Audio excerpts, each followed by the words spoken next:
नमस्कार, तेजस्विनी कार्यक्रम में आप सबका स्वागत है। मैं हूं ममता चोपड़ा। सफलता के पीछे जो मंत्र काम करता है वो है समर्पण, लगन और मेहनत। हालांकि सफलता की सबके लिए अपनी अपनी अलग परिभाषा हो सकती है। हमारी आज की तेजस्विनी एक ऐसी अध्यापिका हैं जिन्होंने प्रज्ञा चक्षु यानी नेत्रहीन बच्चों के शिक्षण में ही अपना पूरा जीवन समर्पित कर दिया। 33 साल से आप इन छात्रों के अध्यापन से जुड़ी हैं और इन्हें सिखा रही हैं वो विषय जो बेहद मुश्किल माने जाते हैं, यानी गणित और विज्ञान। विभिन्न चुनौतियों से जूझते हुए आप तन मन से इन छात्रों का जीवन संवारने में लगी हुई हैं और आपकी मेहनत और लगन का ही नतीजा है कि आपको राष्ट्रीय शिक्षक सम्मान से नवाजा गया है।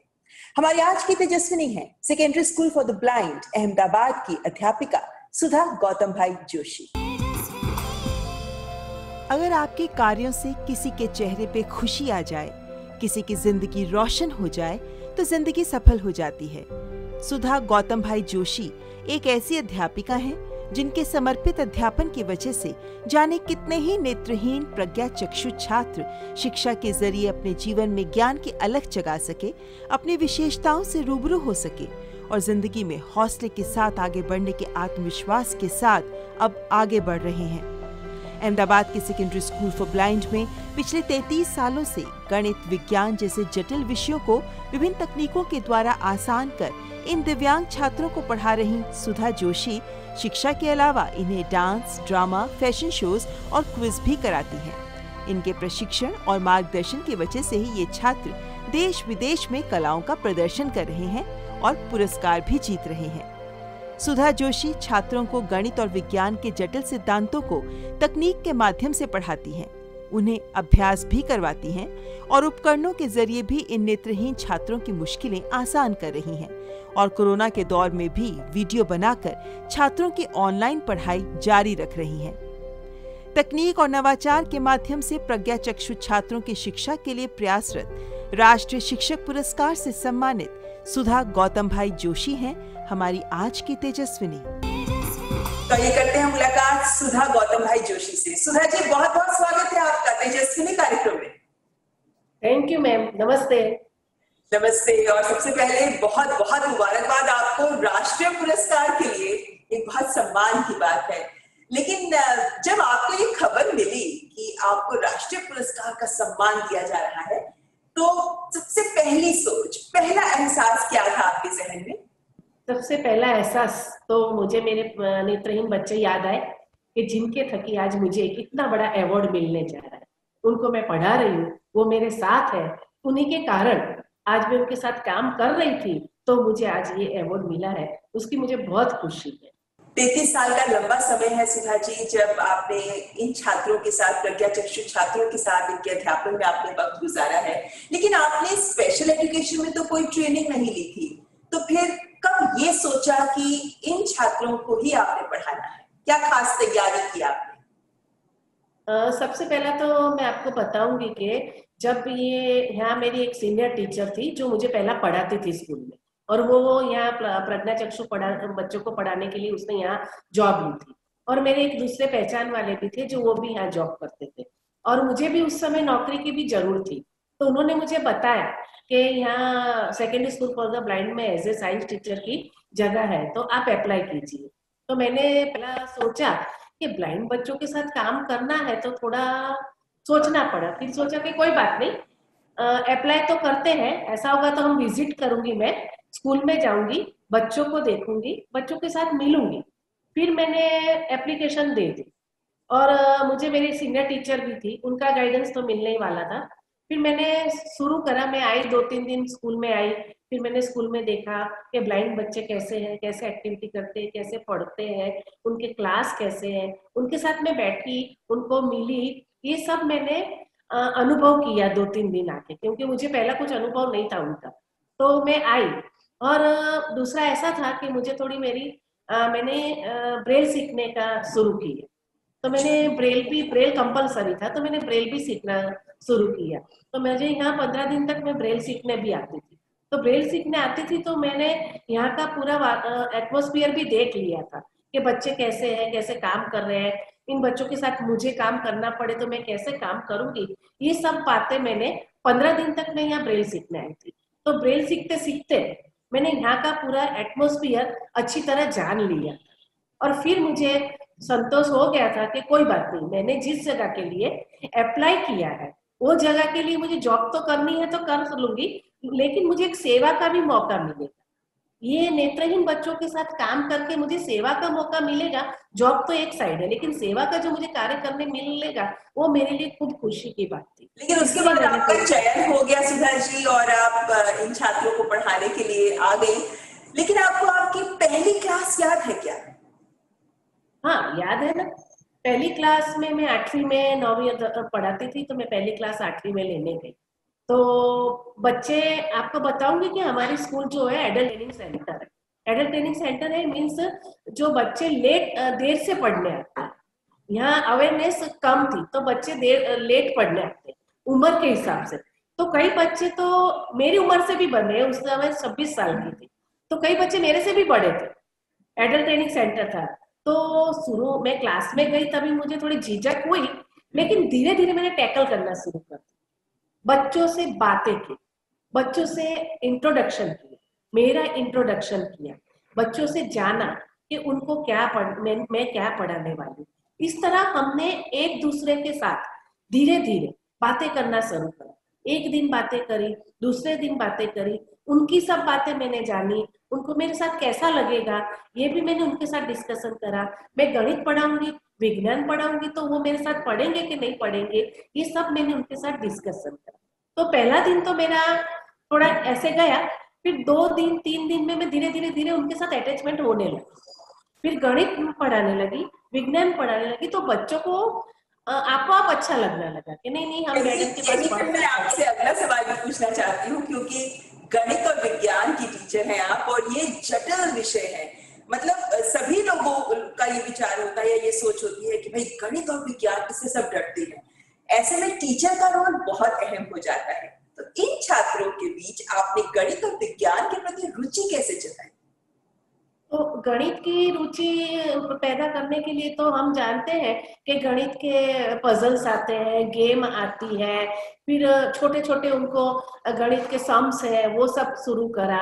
उनसे मैंने कहा कि तुम कोई पजल लाओ, अपने वो पजल सॉल्व करते हैं।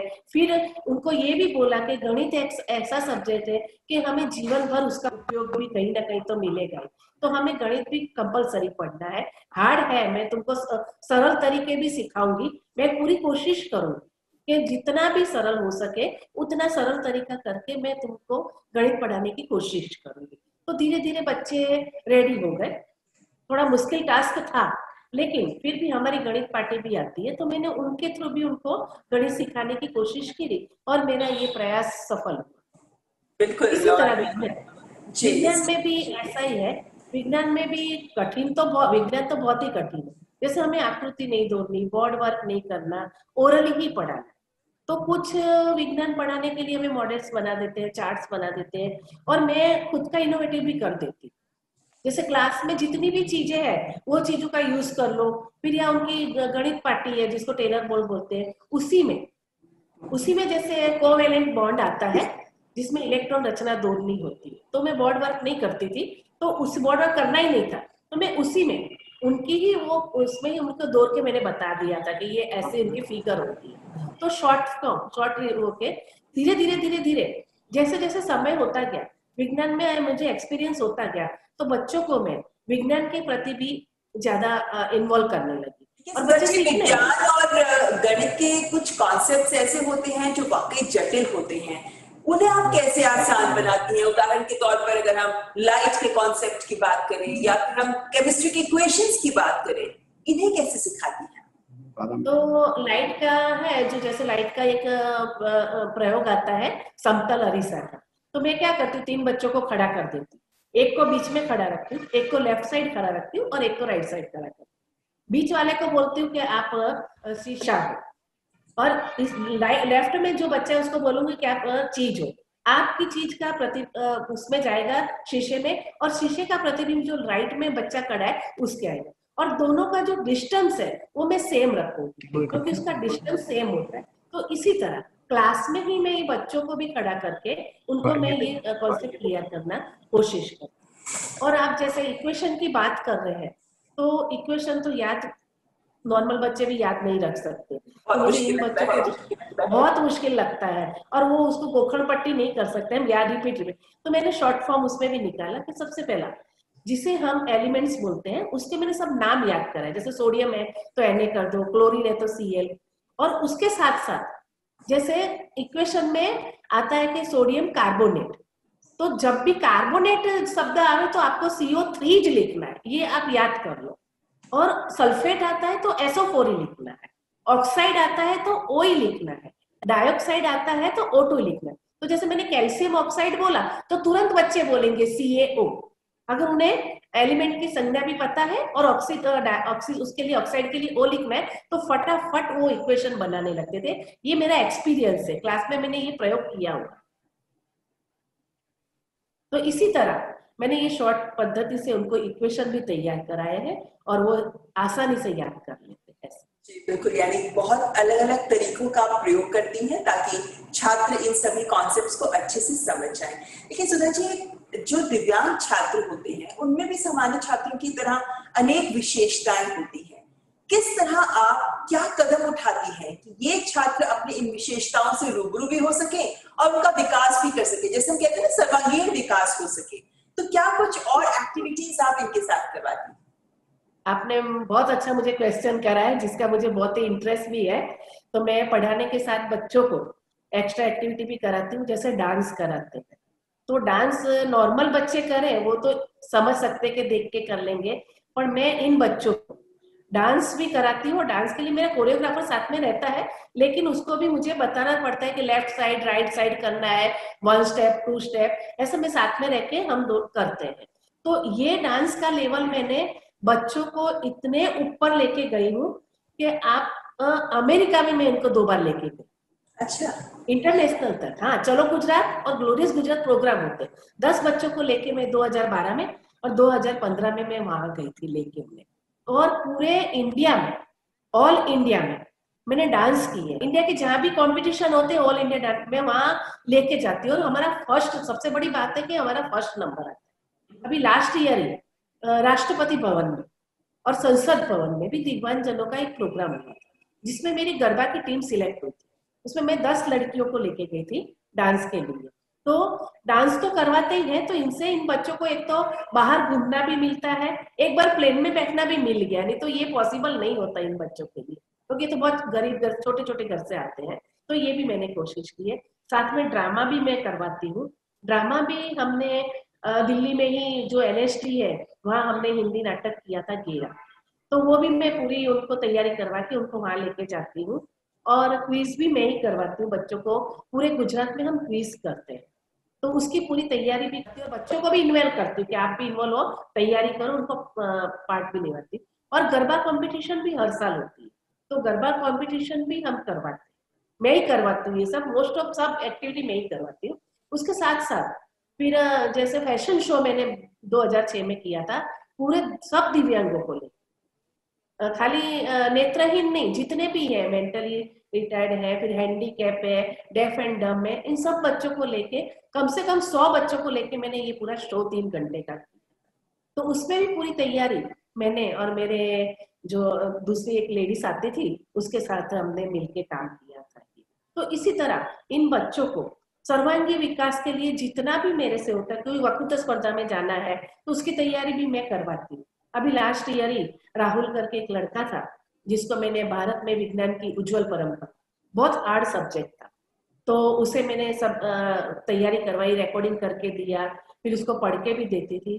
तो पूरे सामान्य बच्चों के बीच में अहमदाबाद में ये कंपटीशन हुई थी और उसका फर्स्ट नंबर आया। तो मैं इसके लिए, हाँ, मैं इसके लिए टाइम नहीं देखती, मुझे टाइम के, स्कूल के टाइम के अलावा भी मैं रात को भी आ जाती हूँ, सैटरडे संडे भी आ जाती हूँ। और जब मुझे विज्ञान भी पढ़ाना होता है तो इनको रिवीजन ज्यादा कराना पड़ता है, तो मैं उसमें भी रात को पढ़ाना हो तो मैं आ जाती हूँ। ऐसा नहीं सोचती कि मुझे टाइम सर ही आना है, टाइम सर ही जाना है। पूरे समर्पण भाव से आप इन छात्रों के साथ जुटी हुई हैं, इनके हर तरह के विकास को ध्यान में रखते हुए आप इतना कुछ कर रही हैं सुधा जी। और चूंकि ये एक आवासीय परिसर है जो स्कूल के में आप काम करती हैं, तो जाहिर है कि इसमें तो आपको बड़े अलग अलग रोल लेने होते होंगे, एक दोस्त का भी, एक काउंसलर का भी, एक टीचर का भी। सही कहा मैंने? हाँ जी, हाँ जी, बिल्कुल बिल्कुल, सभी हमें इसमें करना पड़ता है। कई बार बच्चे रूठ जाते हैं, चले जाते हैं, मेरे डांस करते करते मेरे को अभी नहीं करना, मैं तो जा रहा हूँ, तो हमें उन्हें मनाना भी पड़ता है।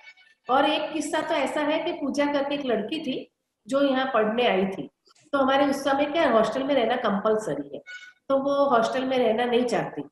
तो फिर मुझे प्रिंसिपल ने बोला कि आप इसको समझाओ, अपने घर ले जाओ। तो मैं उसको अपने घर भी ले गई, मैंने मुझे समझाया अच्छी तरह कि भाई हमें बेटा पढ़ना ही है और पढ़े बिना कहीं नहीं जाना है। तो मैंने एक उस माँ की भूमिका भी उसके साथ करी थी और निभाई थी, और फिर मैंने उसको रेडी किया था पढ़ने के लिए। आज वो पढ़ लिख के एक अच्छी फिजियोथेरापिस्ट डॉक्टर बन गई और ड्रामा में भी अव्वल नंबर थी, अच्छी हीरोइन थी, और उसके खिताब भी उसने जीते हुए।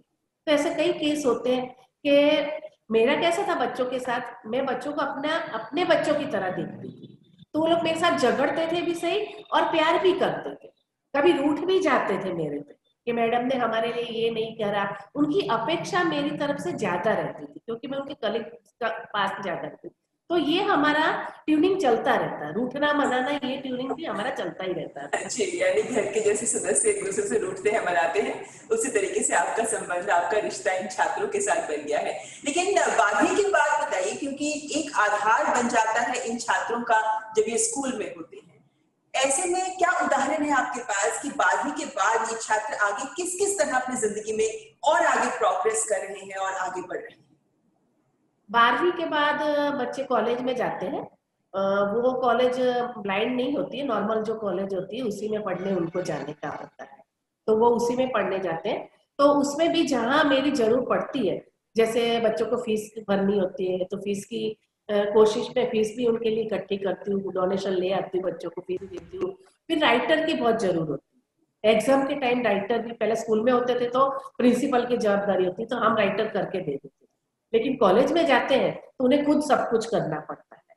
उन्हें कोई कॉलेज में से इतना सब नहीं होता है, राइटर भी खुद करो, फीस भी खुद भरो। तो उसके लिए भी मैंने मेरे ग्रुप बनाए हुए हैं, तो उनको फीस की भी मैं करके देती हूँ। किसी डोनर को बोलती हूँ कि भाई इनको फीस चाहिए, भरनी है, तो ऐसा मैं करती हूँ। और राइटर का मैंने पूरा ग्रुप बनाया हुआ, तो जब जैसे एग्जाम होते, कॉम्पिटिटिव एग्जाम है, तो उसके लिए भी मैं ये सब कोशिशें करती रहती हूँ, मेरे से जितना होता है।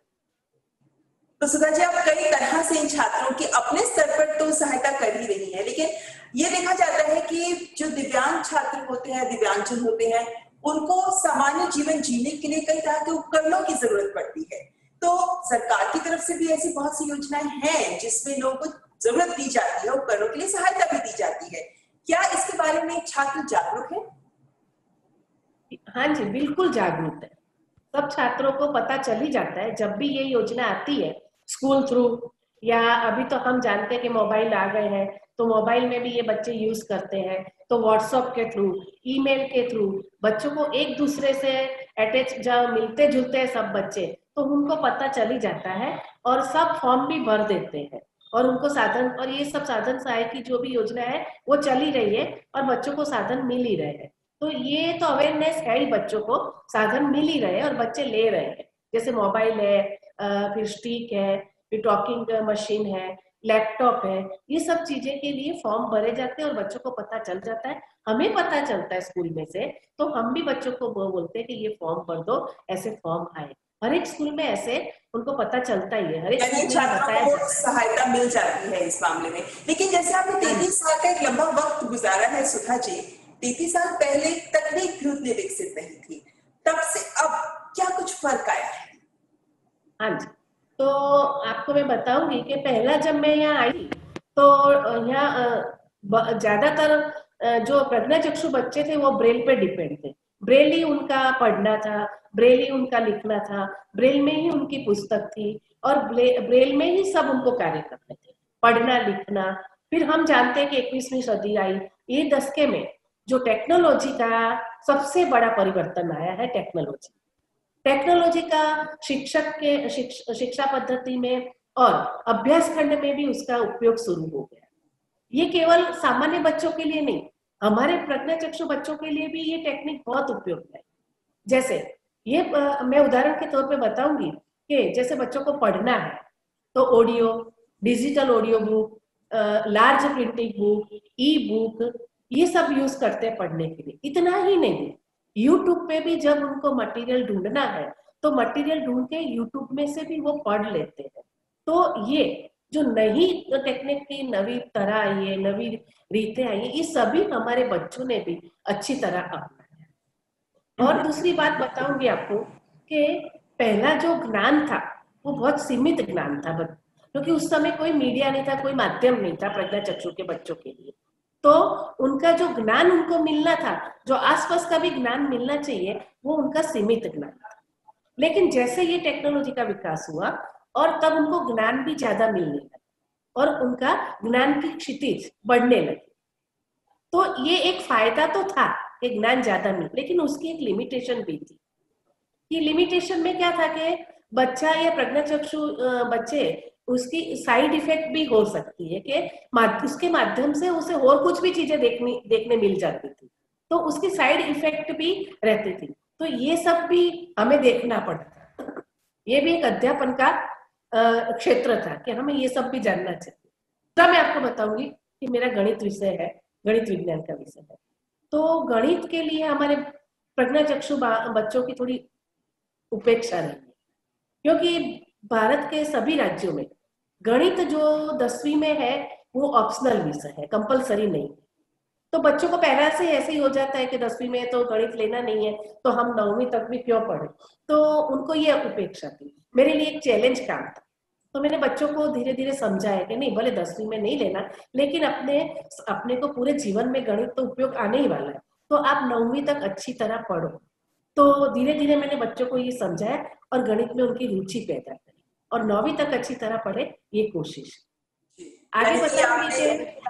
तकनीक के माध्यम से आपको काफी अब सहूलियत हो गई है, इन छात्रों को भी बहुत कुछ ज्ञान अर्जित करने में सहूलियत हो गई है। लेकिन अब जैसे कोरोना का वक्त चल रहा है और हम देख रहे हैं कि सभी छात्र अब ऑनलाइन क्लासेस ले रहे हैं, तो ऐसे में इस कोरोना के वक्त में आप लोग कैसे इन छात्रों को पढ़ा पा रहे हैं? हाँ, ये बहुत ही अच्छा बात है कि कोरोना का टाइम है, हमारे बच्चे स्कूल में भी नहीं आते और छोटे छोटे गांवों में भी रहते हैं, तो उनको पढ़ाना भी कंपलसरी है। अगर पढ़ाएंगे नहीं तो घर में बैठे बैठे बोर हो जाएंगे। तो हम एक तो ऑडियो करते हैं, ऑडियो करके रिकॉर्डिंग करके बच्चों को भेजते हैं। और जैसे अभी जूम चल रहा है तो जूम पे भी हम क्लास लेते हैं। मैं खुद भी अभी रिटायर्ड हो चुकी हूँ, लेकिन मैं घर पे बच्चों को बैठ के मैं बच्चों को जूम पे और गूगल मीट पे दोनों पे मैं क्लास लेती हूँ। और मैं भी रिकॉर्डिंग करके, हमारे स्कूल में भी कर ही रहे रिकॉर्डिंग, मैं भी पर्सनल रिकॉर्डिंग कर रही हूँ और बच्चों को पूरे, मैं तो गुजरात में भेज रही हूँ। जितने भी प्रज्ञाचक्षु जात में बच्चे, हमारा ग्रुप बना हुआ होता है, तो हम ग्रुप में वो रिकॉर्डिंग भेजते हैं, तो सभी बच्चों तक वो रिकॉर्डिंग पहुंच रहा है। तो इस समय मुझे भी अच्छा लग रहा है कि मैं इन बच्चों को कोरोना के टाइम में पढ़ा रही हूँ। तो इसी तरह हम कोशिश कर, यानी कि इस समय भी इनकी पढ़ाई जारी है। लेकिन सुधा जी, ऐसा क्या है जो आपको मोटिवेट करता है कि आप इन छात्रों के लिए काम करें, क्योंकि आप इतना कुछ कर रही हैं, इनके लिए उपकरण भी, सस्ते उपकरण भी आप तैयार कर रही हैं, कैसे मोटिवेटेड रहती है आप इतना कुछ करने के लिए?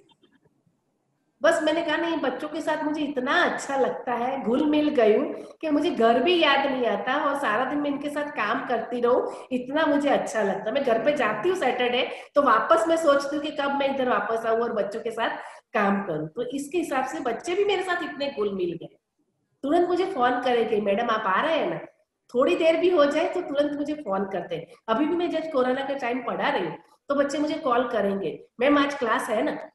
एक दिन क्लास नहीं लो तो तुरंत फोन कर देंगे, मैम आज क्लास लेने वाले हो।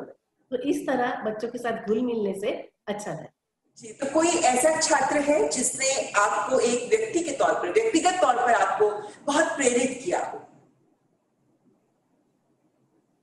हाँ, कई छात्र है, एक छात्र तो नहीं है, कई छात्र हैं। जैसे मेरे बच्चों को विशाल करके एक लड़का था, तो जिसको मैंने पढ़ाया भी था, साथ में उसको डांस में भी अव्वल नंबर बनाया था और वो पूरे इंडिया में फर्स्ट नंबर आता था। ऐसे साहिल करके भी लड़का है जिसमें भुवनेश्वर में हर साल फर्स्ट नंबर आता है और उसको 50,000 रुपये इनाम। ऐसे कई बच्चे हैं जिसके साथ मैंने उनको प्रेरित किया है और वो आगे भी बढ़े हैं।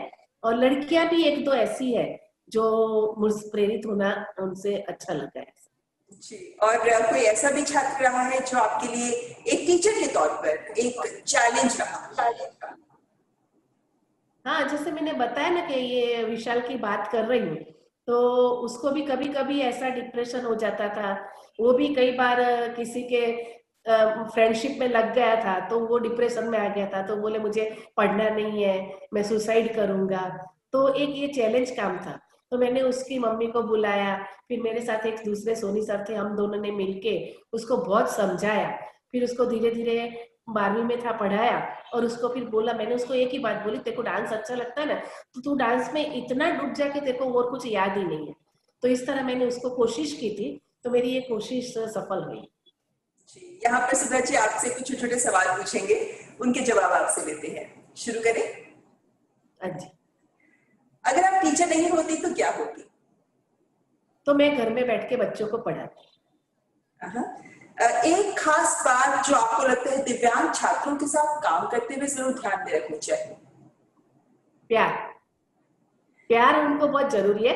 प्यार बिना ये बच्चे पढ़ते नहीं है, पर प्यार करो तो वो अपने साथ घुल मिल जाते हैं। और दिव्यांग छात्रों का एक सबसे बड़ा गुण जो आपने महसूस किया? दिव्यांग बच्चों का गुण सबसे बड़ा वो है कि तुम जितना उनको प्यार करोगे उतना ही वो तुमको प्यार करेंगे। उन्हें अपेक्षा प्यार की होती है, तो वो अपने साथ उतना ही प्यार, सामने भी उतना ही प्यार दें। 33 सालों के अध्यापन के जीवन में एक सीख जो इस अनुभव ने आपको दी है? बस यही सीख दूंगी कि सभी को ऐसे प्रज्ञाचक्षु बच्चों के साथ काम करने के लिए आगे आना चाहिए और काम करता रहना चाहिए, तो उनको भी मोटिवेशन मिलेगा और हमें भी कुछ करने का आनंद मिलेगा। और जिंदगी में अब आगे क्या करने का लक्ष्य है आपका? बस इन्हीं बच्चों के साथ काम करना है, इन्हीं बच्चों की सेवा करनी है, और जहां जहां भी मेरे साथ ये बच्चे जुड़े हुए हैं, जब भी इनको मेरी जरूरत पड़ेगी मैं वहां हाजिर हो जाऊँ।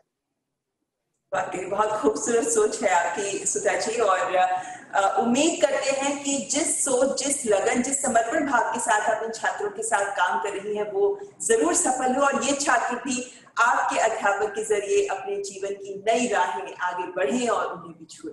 बहुत बहुत धन्यवाद सुधा जी हमसे बात करने के लिए, बहुत बहुत शुभकामनाएं आपको आने वाले भविष्य की। कार्यक्रम में आज बस इतना ही, लेकिन आपको बता दें कि आप अपने सुझाव, अपने एहसास हमसे साझा कर सकते हैं। हमारा ईमेल आईडी एक बार फिर नोट कर लें, tejaswini.ddnews@gmail.com। हम आपके लिए इस कार्यक्रम में लेकर आते हैं ऐसे प्रेरित करने वाली कहानियां, ऐसी महिलाओं के उदाहरण जो समाज के विभिन्न स्तरों पर काम कर रही हैं, और आप में से बहुत लोग हैं जो अपने ईमेल्स के जरिए अपने अनुभव भी हमसे साझा करते हैं। तो अगर हमारी तेजस्विनियां आपके जीवन को कहीं भी छू रही हैं तो आप अपने एहसास हमसे जरूर बांटिए। तो आज के इस कार्यक्रम में बस इतना ही। अगले हफ्ते फिर हाजिर होंगे एक और तेजस्विनी के साथ। नमस्कार।